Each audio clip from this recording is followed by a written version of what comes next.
번째 주일입니다. 예배로 오신 성도님들을 주의 이름으로 환영합니다. 한 주간 분주했던 생각과 마음을 고요히 가라앉히고 우리를 위해 십자가를 지셨던 예수님을 바라보며 예배하겠습니다. 하나님께 예배를 드리는 사람은 영과 진리로 예배를 드려야 합니다. 아멘.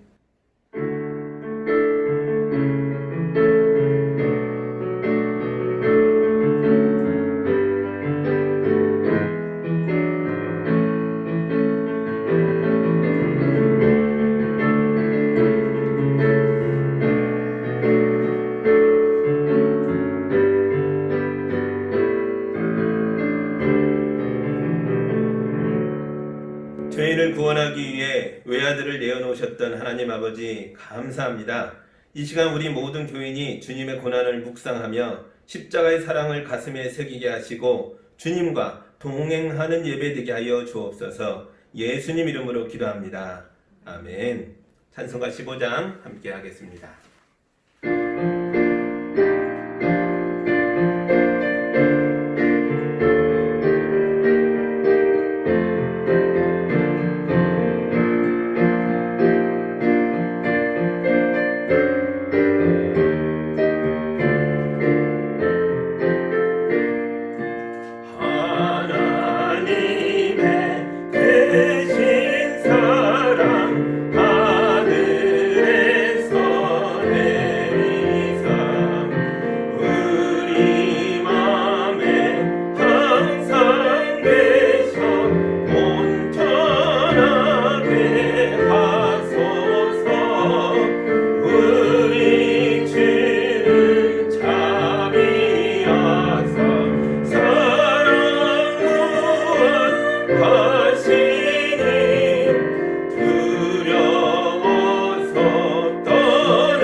우리의 마음을 모아 한 주간의 삶을 돌아보며 예배 오기에 부족했던 모습들, 더럽혔던 것들, 합당하지 못했던 것들이 있다면 주님 앞에 고백하고 예배자다움을 회복하는 기도를 함께 드리겠습니다.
자들이 돌아오듯 우리가 주님께 나왔습니다. 우리의 더럽고 추한 모습을 용서하여 주옵소서. 예수님의 십자가의 고난을 기억하는 사순절 기간이지만 정작 우린 마스크 한 장을 더 구하려고 아귀다툼을 하고 있습니다. 속옷이 두 벌이면 하나는 나눠주라는 말씀이 성경에 있음을 기억합니다.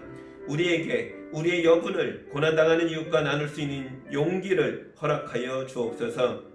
그동안 먹고 살기 바쁘다는 핑계로 예배에 소홀했는데 이제는 코로나 사태로 먹고 살 길도 없고 예배드리기 어려운 시절을 맞았습니다. 우리의 욕망이 이런 사태를 만든 건 아닌지 두렵습니다. 주님, 우리에게 회개하는 영을 부어주셔서 교회의 공적 예배가 회복되게 하시고 성도들의 일터가 회복되게 하여 주시옵소서. 예수님 이름으로 기도하옵나이다. 아멘. 이제 우리 주님의 용서와 치유와 화해의 말씀을 들으십시오. 깨끗한 손과 해맑은 마음을 가진 사람, 헛된 우상에게 마음이 팔리지 않고 거짓 맹세를 하지 않는 사람, 그런 사람은 주님께서 주시는 복을 받고 그를 구원하시는 하나님께로부터 의롭다고 인정받을 사람이니라. 아멘. 우리의 마음을 모아 사도신경으로 우리의 신앙 고백을 함께 하겠습니다. 나는 전능하신 아버지 하나님, 천지의 창조주를 믿습니다. 나는 그의 유일하신 아들 우리 주 예수 그리스도를 믿습니다. 그는 성령으로 잉태되어 동정녀 마리아에게서 나시고 본디오 빌라도에게 고난을 받아 십자가에 못 박혀 죽으시고 장사된 지 사흘 만에 죽은 자 가운데서 다시 살아나셨으며 하늘에 오르시어 전능하신 아버지 하나님 우편에 앉아 계시다가 거기로부터 살아있는 자와 죽은 자를 심판하러 오십니다. 나는 성령을 믿으며 거룩한 공교회와 성도의 교제와 죄를 용서받는 것과 몸의 부활과 영생을 믿습니다. 아멘. 찬송가 292장 함께 하겠습니다.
제가 발표한 공동 기도문으로 함께 기도하겠습니다. 코로나19 치유와 회개를 위한 기도문. 긍휼이 풍성하신 하나님, 우리는 모두 허물이 많은 죄인입니다. 절제하며 경건하게 생활하지 않고 탐욕과 오만에 가득한 삶을 살았습니다. 불효한 이웃을 섬기기에 힘쓰지 못했습니다. 코로나19 사태를 맞아서 우리의 삶을 돌아보며 회개하오니 우리를 용서하옵소서. 이기적인 욕심을 쫓은 우리의 어리석음을 용서하여 주시옵소서. 예수 그리스도의 십자가 보혈로 우리를 정결케 하옵소서. 전능하신 창조주 하나님, 온 세상이 코로나19로 인한 두려움에 쌓여 있습니다. 나라마다 코로나19에 감염된 이들이 늘어갑니다. 감염된 환자들을 속히 치료하여 주옵소서. 환자들을 돌보는 의료진과 방역 담당자들에게 힘과 용기를 더하여 주옵소서. 하나님의 손 안에서 치유되고 영원한 삶의 소망을 누리게 하옵소서. 우리의 연약함을 도우시며 전능하신 하나님의 능력을 덧입게 하옵소서. 사랑의 아버지 하나님, 코로나19를 막고자 사람과 사람 사이에 벽을 쌓는 어리석음을 피하게 하옵소서. 단절과 대립을 벗어나서 사랑과 협력의 길로 나아가게 하옵소서. 하나님의 도우심 안에서 겸손하게 하늘의 지혜를 구하게 하옵소서. 코로나19로 위협받는 평온한 삶이 소중한 하나님의 선물임을 깨닫게 하옵소서. 하나님의 뜻대로 살도록 우리를 지켜 주시옵소서. 교회의 머리 되시는 예수 그리스도시여, 이 땅의 교회마다 성도들이 모여서 드리는 예배의 기쁨이 충만하게 하옵소서. 성도들이 하나님께 기도하며 찬양하는 즐거움을 풍성하게 나누게 하옵소서. 성도의 교제 속에서 영원한 생명을 함께 누리도록 은총을 베풀어 주옵소서. 우리의 자녀들이 믿음의 사람으로 자라도록 은혜를 베풀어 주시옵소서. 날마다 영원한 삶의 기쁨을 풍성하게 주시옵소서. 예수 그리스도의 이름으로 기도드립니다. 아멘.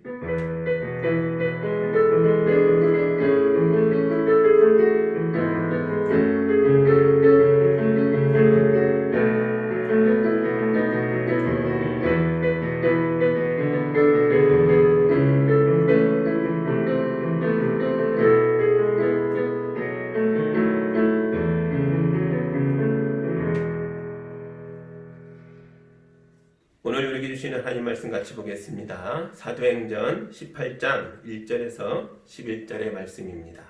사도행전 18장 1절부터 11절의 말씀입니다. 이 하나님 말씀을 제가 한 절씩 봉독합니다. 여러분 눈으로 함께 보십시오. 그 뒤에 바울은 아테네를 떠나서 고린도로 갔다. 거기서 그는 본도 태생인 아굴라라는 유대 사람을 만났다. 아굴라는 글라우디오 황제가 모든 유대 사람에게 로마를 떠나라는 칙령을 내렸기 때문에 얼마 전에 그의 아내 브리스길라와 함께 이탈리아에서 온 사람이다. 바울은 그들을 찾아갔는데 생업이 서로 같으므로 바울은 그들 집에 묵으면서 함께 일을 하였다. 그들의 직업은 천막을 만드는 일이었다. 바울은 안식일마다 회당에서 토론을 벌이고 유대 사람과 그리스 사람을 설득하려 하였다. 실라와 디모데가 마케도니아에서 내려온 뒤로는 바울은 오직 말씀을 전하는 일에만 힘을 쓰고 예수가 그리스도이심을 유대 사람들에게 밝혀 증언하였다. 그러나 유대 사람들이 반대하고 비방하므로 바울은 그의 옷에서 먼지를 떨고서 그들에게 말하였다. 여러분의 멸망을 받으면 그것은 오로지 여러분의 책임이지 나의 잘못은 아닙니다. 이제 나는 이방 사람에게로 가겠습니다. 바울은 거기를 떠나서 디디오 유스도라는 사람의 집으로 갔는데 그는 이방 사람으로서 하나님을 공경하는 사람이고 그의 집은 바로 회당 옆에 있었다. 회당장인 그리스도는 그의 온 집안 식구와 함께 주님을 믿는 신자가 되었다. 그리고 고린도 사람 가운데서도 많은 사람이 바울의 말을 듣고서 믿고 세례를 받았다. 그런데 어느 날 밤에 환상 가운데 주님께서 바울에게 말씀하셨다. 무서워하지 말아라. 잠자코 있지 말고 끊임없이 말하여라. 내가 너와 함께 있으니 아무도 너에게 손을 대어 해하지 못할 것이다. 이 도시에는 나의 백성이 많다. 바울은 그들 가운데서 하나님의 말씀을 가르치면서 1년 6개월 동안 머물렀다. 아멘. 잠깐 기도합니다. 하나님 감사합니다. 우리가 가정에서 예배하지만 주님의 은혜 가운데 하나가 되어 있는 줄 믿습니다. 제가 주의 말씀 읽었습니다. 바울이 힘든 상황에서도 목청껏 주님을 선포했던 것을 봅니다. 또 그 열매가 풍성히 거쳐지는 걸 봅니다. 이 말씀이 우리 성도들의 가슴에 심겨지게 하셔서 성도들도 삶 속에서 주님을 증거하며 살아낼 수 있도록 인도하여 주옵소서. 예수님 이름으로 기도합니다. 아멘. 지난주 우리는 그리스의 심장이라는 아테네에 예수님의 복음이 전해지는 장면을 보았습니다. 이때 바울은 누가도 없고 실라도 없고 디모데도 없이 혼자 사역을 감당했는데요. 대단히 외롭고 힘겨운 상황이었던 게 틀림없습니다. 그런데도 바울 선교사님은 자기가 한 일을 최선을 다해 했습니다. 그 열매로 아레오바고의 재판관이었던 디오누시오와 다말이라는 귀부인을 포함하여 많은 사람들이 주님께 돌아온 걸 봅니다. 저도 텅 빈 예배당을 혼자 지키고 있으니까 이게 심심하기도 하고 외롭기도 합니다. 그래도 바울 선교사님보다는 제가 형편이 더 낫습니다. 왜냐하면 저는 현대문물을 사용해서 전화로 성도들과 통화하기도 하고요. 안부를 서로 묻기도 하고 이렇게 영상을 만들어서 함께 예배할 수 있으니까요. 우리가 이렇게라도 모일 수 있으니 이것도 은혜인 줄 믿습니다. 이 예배가 여러분의 가정과 하나님의 은혜와 축복의 통로가 되기를 예수님 이름으로 축복합니다. 아멘. 이제 말씀 보겠습니다. 오늘 1절 다시 읽겠습니다. 그 뒤에 바울은 아테네를 떠나서 고린도로 갔다. 아멘.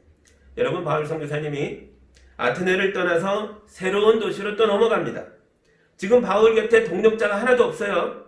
혼자입니다. 그런데도 멈추지 않고 뚜벅뚜벅 자기 길을 가고 있습니다. 이게 우리 그리스도인들의 모습이라는 거죠.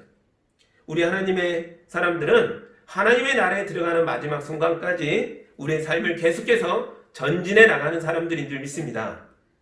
지금 외국에 나가 있는 선교사님들 가운데 고립되어 있는 분들이 많으세요. 코로나19가 우리나라만의 문제가 아니라 국경을 넘어 모든 나라에 퍼져가면서 많은 분들이 고통을 받고 있습니다. 그런데 그 선교사님들의 페이스북에 올라오는 소식을 보니까요, 이분들이 그냥 가만히 있질 않아요.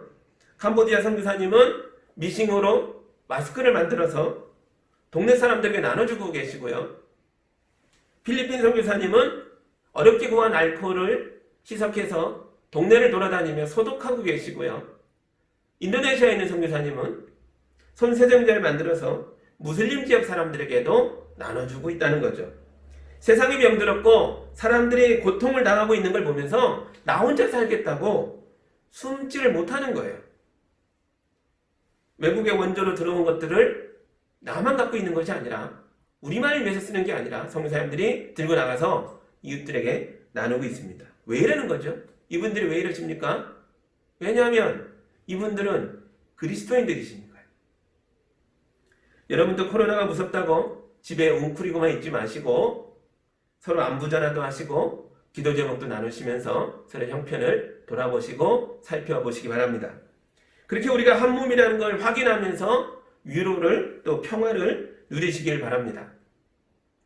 그런데 우리 주변에 어려움을 겪는 분들이 많이 있습니다. 우리끼리만이 아니라 우리의 울타리 밖에도 우리 성도들의 교제 밖에서도 많은 어려움들이 있는데 그 중에 특히 자영업자들이 어려움을 많이 겪고 있다는 이야기를 듣고 있습니다. 우리 교회는 수요일마다 생수를 물통을 받고 있는데요. 생수 사장님이 무거운 생수통을 어깨에 메고 왔는데 교회 교인들이 없으니까 지난번 받아놨던 물통도 2개나 그냥 있는 거예요. 근데 어렵게 메고 온 걸 어떻게 그냥 보냅니까? 그래서 제가 사장님 그냥 놓고 가세요 그랬는데 이분이 교회에 물통들이 남아있는 걸 보고 내려놓지 않고 어깨에 도로 매시는 거예요. 여러분, 물통 하나에 5,000원도 안 합니다. 이걸 납품해서 사장님 손에 얼마가 들어가겠습니까? 그런데도 이 젊은 사장이 웃으면서 그래요. 목사님, 코로나 사태가 끝나면 다시 올게요. 교인들에게 신선한 물을 드려야죠. 우리 주변에 자영업자 대부분이 이런 마음으로 일하고 계세요. 정직하게, 성실하게 일하고 계십니다. 그러니까 이분들이 어려운 시기를 잘 넘기고 생존할 수 있도록, 회복할 수 있도록 우리가 서로 도와야 할 줄 믿습니다. 집 밖으로 나갈 수 있는 분들은 마스크 쓰시고 손 잘 씻으시고 동네 슈퍼와 식당을 이용해 주시기 바랍니다. 그리고 오셔서 또 손 잘 씻으시고 위생을 깨끗이 하시고요. 집에 계셔야 하는 분들은 동네 피자집, 치킨집, 중국집에서 배달 음식을 한 번씩 시켜 드셔도 될 것 같아요. 어차피 쓸 돈이면 우리 집 근처에 자영업자들을 이용하셔서 이웃의 눈물을 닦아주는 그리스도의 예수님의 손길로 일하시기 바랍니다. 바울 선교사님도 고린도에 와서 낯선 사람들의 도움을 받습니다. 2절과 3절 함께 보겠습니다. 거기서 그는 본도 태생인 아굴라라는 유대 사람을 만났다. 아굴라는 글라우디오 황제가 모든 유대 사람에게 로마를 떠나라는 칙령을 내렸기 때문에 얼마 전에 그의 아내 브리스길라와 함께 이탈리아에서 온 사람이다. 바울은 그들을 찾아갔는데 생업이 서로 같으므로 바울은 그들 집에 묵으면서 함께 일을 하였다. 그들의 직업은 천막을 만드는 일이었다. 아멘. 이 시대에 천막을 만드는 일은 소가죽이나 양가죽으로 튼튼한 천막을 만드는 대단히 고급 기술입니다. 이건 장인의 반열에 올라야만 할 수 있는 일이에요. 그러니까 바울의 솜씨가 보통이 아니라는 걸 알 수 있어요. 그런데 고린도 지역에 천막이 왜 필요한 거죠? 고린도 지역은 항구가 2개나 있는 거대 도시입니다. 부가 쌓이는 곳이에요. 굉장히 잘 사는 도시고 인구도 대단히 많습니다. 그래서 이 지역의 신전들은 돌과 대리석으로 만들어져 있는 거대한 건축물들이에요. 웬만한 사람들도 다 이런 튼튼한 집에서 살지 천막 생활을 하지 않는다고요. 그럼 가난한 사람들이 천막에 살았을까요? 그럴 수 있죠. 고린도 지역 외곽에 거대한 빈민촌이 있었다는 기록이 전해져 옵니다. 하지만 장인의 솜씨로 만든 튼튼한 가죽 장막은, 이런 천막은 대단히 비쌉니다. 가난한 사람들은 이런 천막을 살 돈이 없어요. 그럼 장인의 솜씨로 만든 이 가죽 천막, 이 튼튼한 천막이 필요한 사람들이 누구일까요? 이 시대에 이런 천막이 필요한 사람들은 딱 한 종류밖에 없어요. 바로 로마군입니다. 로마 군대는 전 세계를 돌아다니며 전쟁을 치릅니다. 그래서 이 군대에는 굉장히 튼튼한 천막이 필요했다는 거죠. 막사예요, 막사. 군인들이 쓰는 천막. 그러니까 바울이 만드는 천막은 군수품이었던 거예요. 바울이 군수품용 천막 기술을 익히고 있었다니 이건 놀라운 일이죠. 사실 유대인 랍비들은 대부분 직업 훈련을 받기 때문에 이게 그렇게 놀랄 일은 아닙니다. 정말 놀라운 일은 바울을 동업자로 받아준 아굴라와 브리스길라 부부입니다. 고급 기술에는 비밀이 많죠.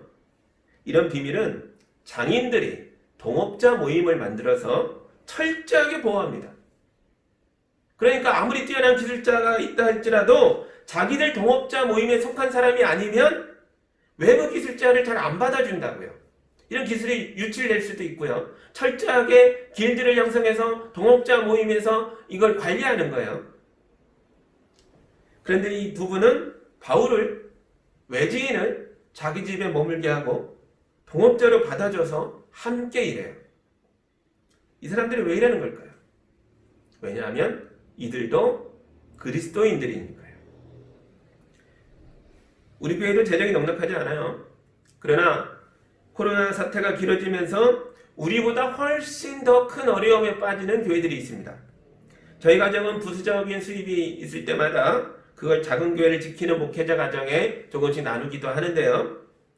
저는 이걸 교회적으로도 하면 좋겠다 하는 생각을 합니다. 정말 어려운 개척교회 월세를 한번 내준다든지 이런 일을 하면 좋겠다 하는 마음이 있어요. 사태가 진정돼서 우리가 얼굴을 맞대고 앉아 이런 좋은 일을 위해 의논하는 시간이 빨리 왔으면 좋겠습니다.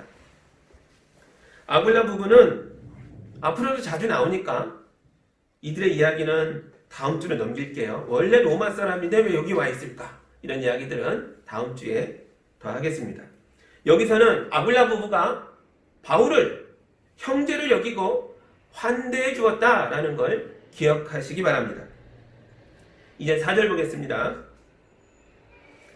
바울은 안식일마다 회당에서 토론을 벌이고 유대 사람과 그리스 사람을 설득하려 하였다. 아멘. 바울은 평일에는 아볼로 집에서 천막을 만들고 주말에는 회당에 가서 유대인들과 토론을 벌였어요. 이게 쉬웠을까요? 아니죠. 대단히 어려웠을 거예요. 제 주변에 일도 하고 목회도 하는 목사님들이 좀 있는데요. 목수 목사님, 타일 목사님, 택배 목사님, 택시 목사님, 독서실 목사님, 일도 아주 다양하게 하세요. 그런데 두 가지 일을 하는 게 굉장히 어렵다는 거죠. 그래서 시간이 지나면서 대부분 하나를 포기하게 되더라고요. 일을 그만두든지 아니면 목회를 내려놓든지 둘 중에 하나를 선택하는 걸 많이 봅니다. 그런데 바울도 그랬다는 거죠. 5절 볼게요. 실라와 디모데가 마케도니아에서 내려온 뒤로는 바울은 오직 말씀을 전하는 일에만 힘을 쓰고 예수가 그리스도이심을 유대 사람들에게 밝혀 증언하였다. 아멘. 바울은 천막 만드는 일을 그만뒀어요. 그리고 오직 말씀을 전하는 일에만 집중합니다. 왜냐하면 실라와 디모데가 마케도니아 교회가 모아준 후원금을 가져왔거든요. 후원금이 들어오자 하던 일을 관뒀어요. 사실 바울도 주중에 일하고 주말에 사역하는 게 이 이중직이 너무 버거웠던 거죠. 어떤 목사님이 교회를 개척했어요. 그런데 교회 운영이 어려우니까 평일에는 일을 해서 돈을 벌어와서 생활비로도 쓰고 교회 월세도 내고 그렇게 살았는데요.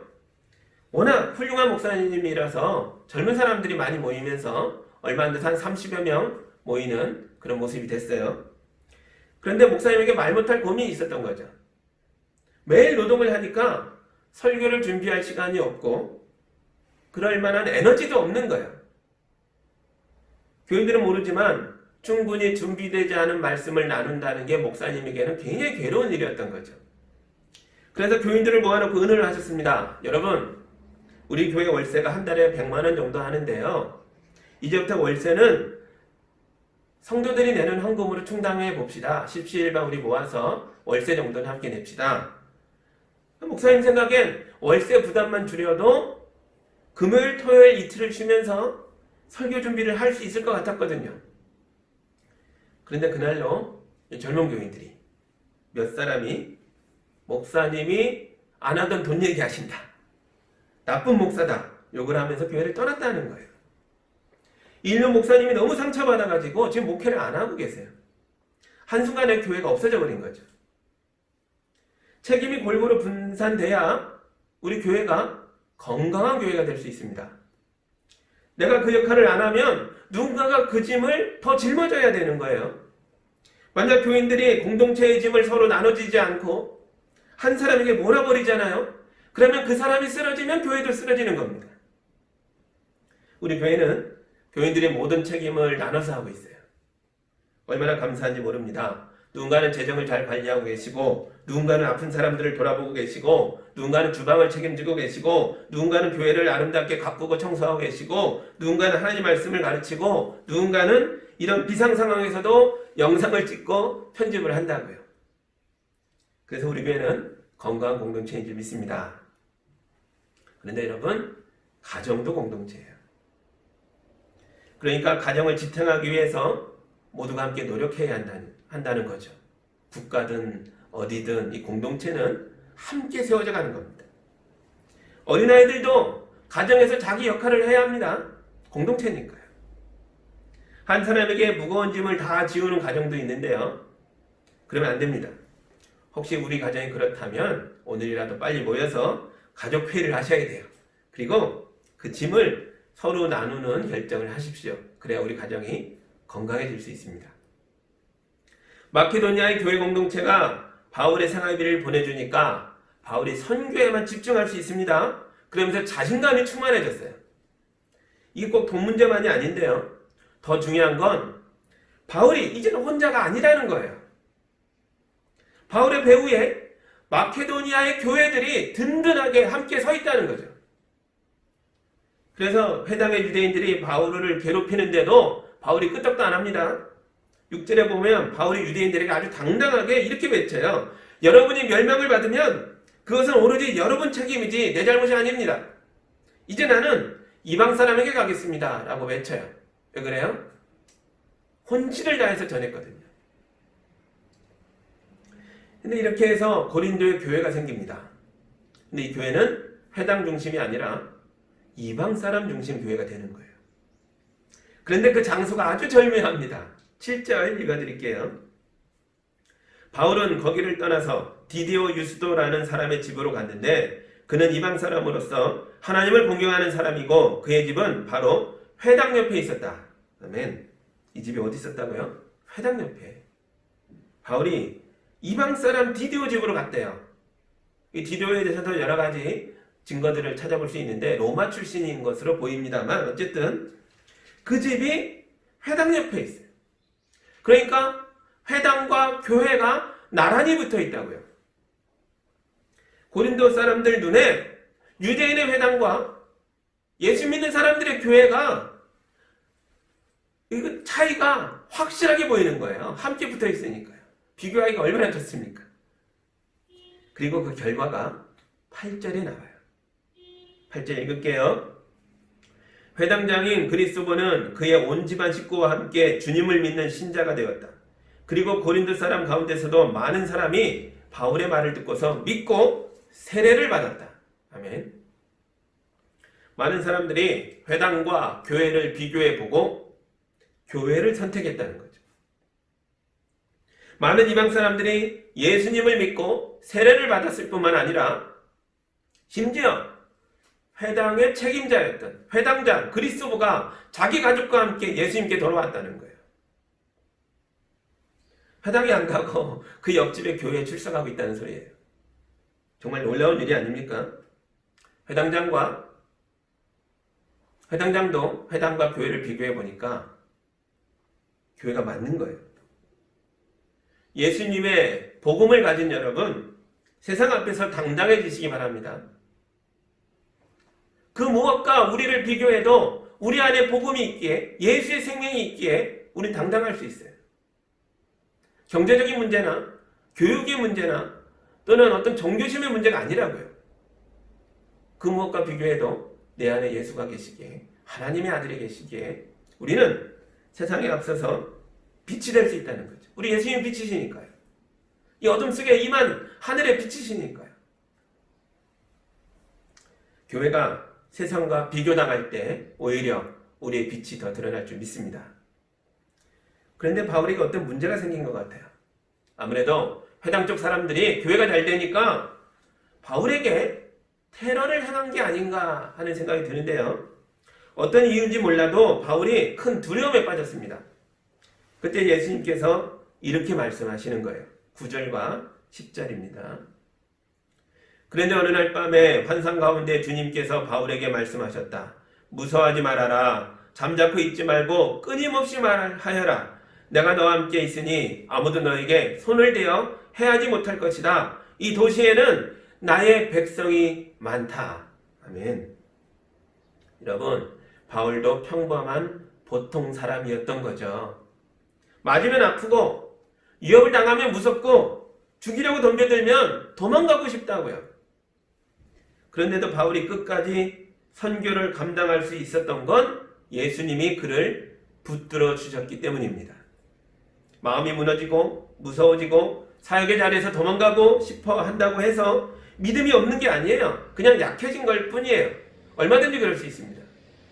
누구나 그럴 수 있어요. 성경에 나오는 많은 사람들이 실제로 도망가고 싶어 했다고요. 그런 말이 성경 곳곳에 나옵니다. 그 위대한 엘리야 선지자도 하나님 저 그만두고 싶어요. 이대로 저를 죽게 내버려두면 안 되겠습니까? 라고 외쳤어요. 욥도 하나님 나를 어머니 뱃속에서 그냥 죽게 내버려두지 왜 나를 살리셔서 이 땅에 태어나게 하셔서 이런 고통을 겪게 하십니까? 라고 울부짖었어요. 그런데 보세요. 욥은 그 모진 환난을 이기고 승리했습니다. 엘리야는 엄청난 박해를 이기고 승리합니다.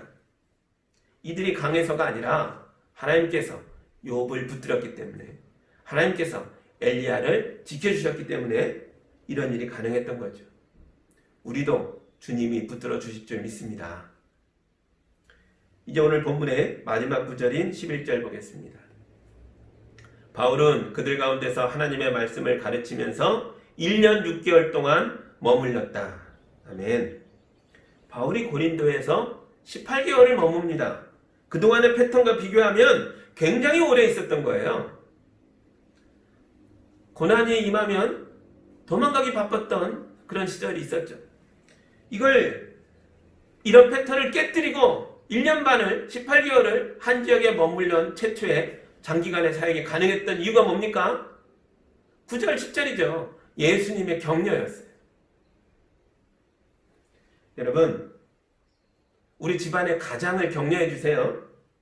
코로나 사태에 헌신하고 있는 의료진들을 격려해 주시기 바랍니다.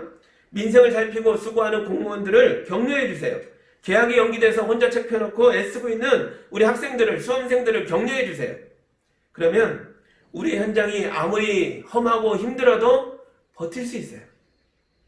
격려는 사랑의 비타민이에요. 격려를 받으면 힘이 난다고요. 예수님은 성도들을 격려하셨어요. 우리를 위해 십자가를 지고 죽으셨고 부활하셔서 그 다음 하신 일이 뭐예요? 외로움에, 스승을 잃어버림에, 주인을 잃어버리며 고통하던 제자들을 찾아오시고 만나시고 위로하시고 격려하셨다고요.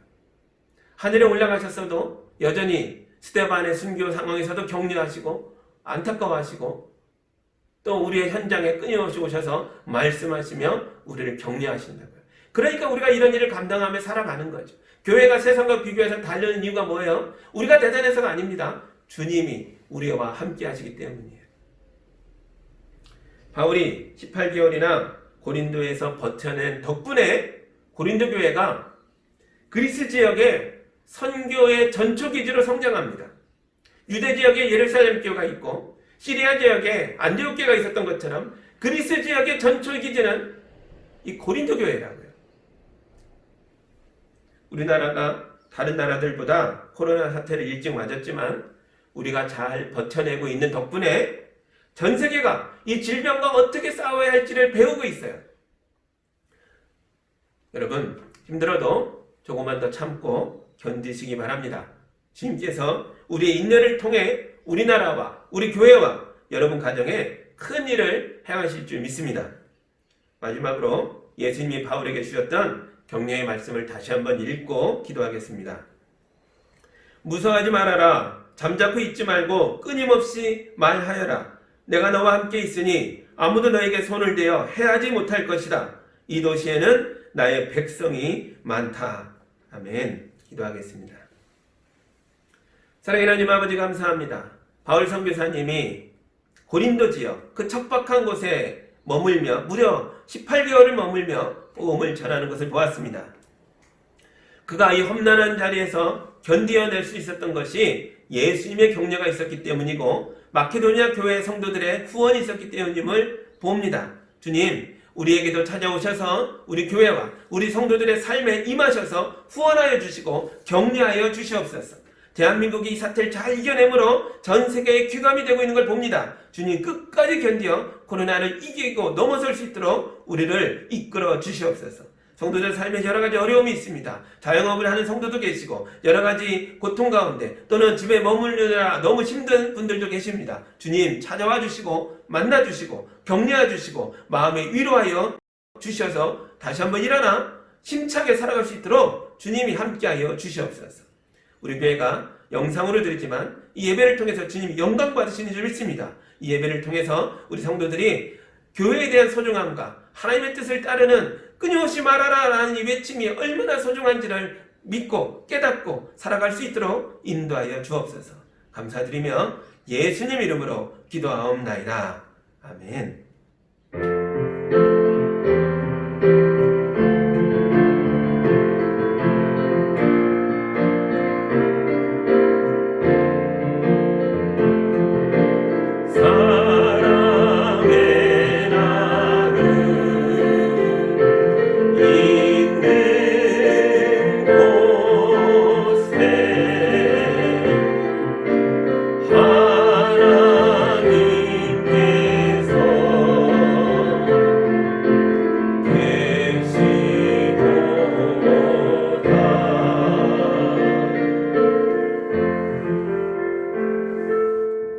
사랑하는 하나님 아버지 감사합니다. 우리 성도들이 힘들게 살아가고 어렵게 살아가지만 그 삶의 자리가 외로운 투쟁의 자리가 아니라 은혜가 있는 자리, 주님이 도우시는 자리인 줄 믿습니다. 우리 성도들을 더 많이 격려하여 주시고 하늘의 능력을 불어넣어 주셔서 이 땅을 담대하게 살아갈 수 있도록 어둠 속에 빛나는 빛이 될 수 있도록 도와주시옵소서. 성도들이 뜨거운 마음으로 주님께 예물 드립니다. 이 예물을 통해 주님의 영광이 드러나게 해주시고 교회가 세상과 구별되는 곳이 되게 해주시고 또한 주님의 이름으로 어려운 이들에게 손을 내밀어 눈물을 닦아주는 거룩한 역사가 되게 하여 주시옵소서. 예수님 이름으로 기도하옵나이다. 아멘.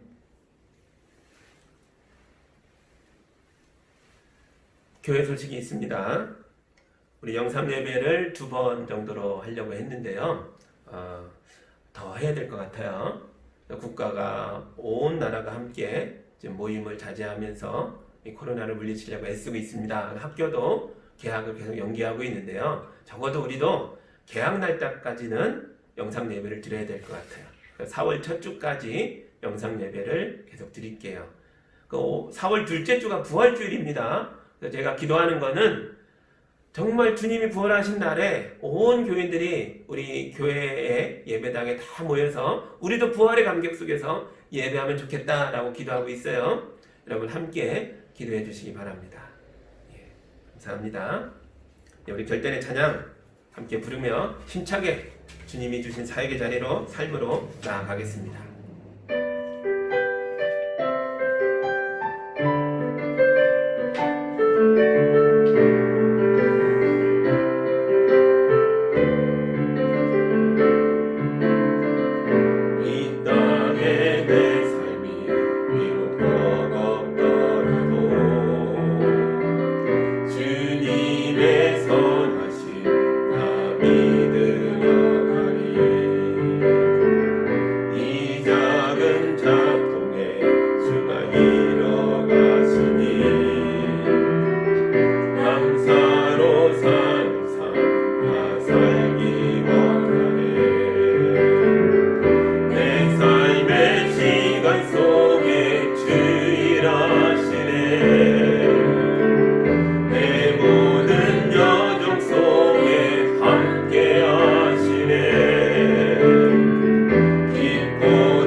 이제는 우리 죄인들을 살리고자 주저앉아 있던 우리를 격려하시는 예수 그리스도의 은혜와 하나님 아버지의 크신 사랑하심과 성령님의 인도하심과 교통하심이 코로나19 사태 앞에 망연자실했으나 이제 주님의 말씀 붙잡고 일어나 담대하게 일터로 삶의 영역으로 우리가 노력하며 살기로 다짐하며 가정과 이웃을 격려하기로 다짐하며 나아가는 성도들의 그 뜨거운 사랑의 마음과 거룩한 발걸음 위에 이제로부터 영까지 함께하기를 간절히 축원하옵나이다.